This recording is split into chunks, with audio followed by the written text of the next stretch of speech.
આજ રોજે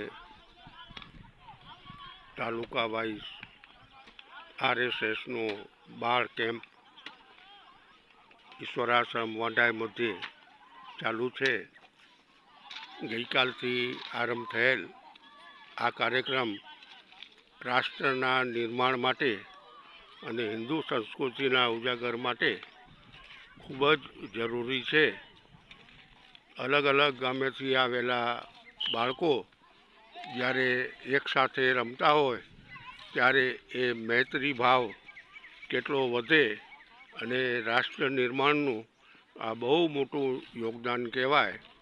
ધન્યવાદ છે આવા યુવાન આયોજકોનો કે જેઓ આવા પ્રોગ્રામ કરી રહ્યા છે ને એમને ઈશ્વર આશ્રમ વાંઢાઈ તરફથી નિઃશુલ્ક કેમ્પ કરવા માટેની જગ્યા અને 3 ટાઈમ ભોજનની વ્યવસ્થા મહંત શ્રી મોહનદાસજી મહારાજ તરફથી એમને આપવામાં આવેલી છે.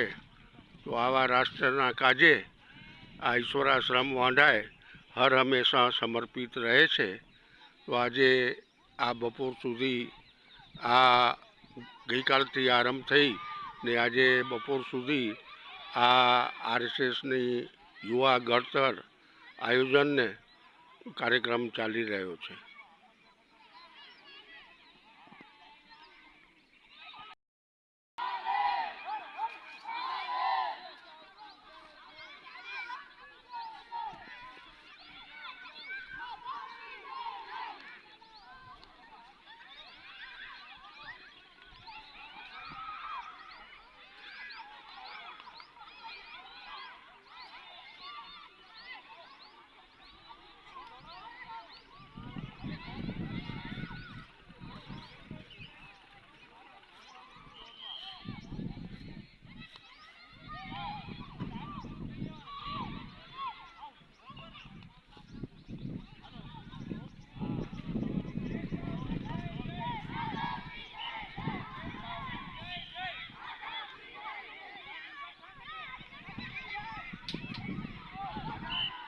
ઈશ્વર આશ્રમ વાંઢાઈ મધ્યે તાલુકા RSS બાળ સંસ્કાર અંતર્ગત આ કાર્યક્રમ ચાલી રહ્યો છે.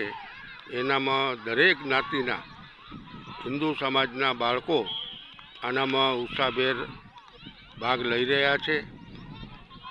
મહંત શ્રી મોહનદાસજી મહારાજ તરફથી આ બાળ પ્રશિક્ષણ કેમ્પ પેટે 2 દિવસ રોકાણ અને સાથે પ્રસાદ ભોજન વ્યવસ્થા મહંત શ્રી મોહનદાસજી મહારાજ તરફથી આપવામાં આવેલી છે. અને એમને સંદેશો આપ્યો છે કે રાષ્ટ્ર નિર્માણ માટે જ્ઞાતિભેદ ભૂલી ને ખંભે ખંભા મિલાવી ને હિન્દુ સમાજ એક થશે તો જ રાષ્ટ્રનું કલ્યાણ થશે. અને બાળકોમાં એકતાનું સિંચન કરવું હશે તો જ્ઞાતિભેદ ભૂલી ને ખંભે ખંભા મિલાવી રાષ્ટ્રના કાજે બહાર આવવું પડશે એવો સંદેશો મોહનદાસજી બાપુએ આ બાળકોને આપ્યો છે.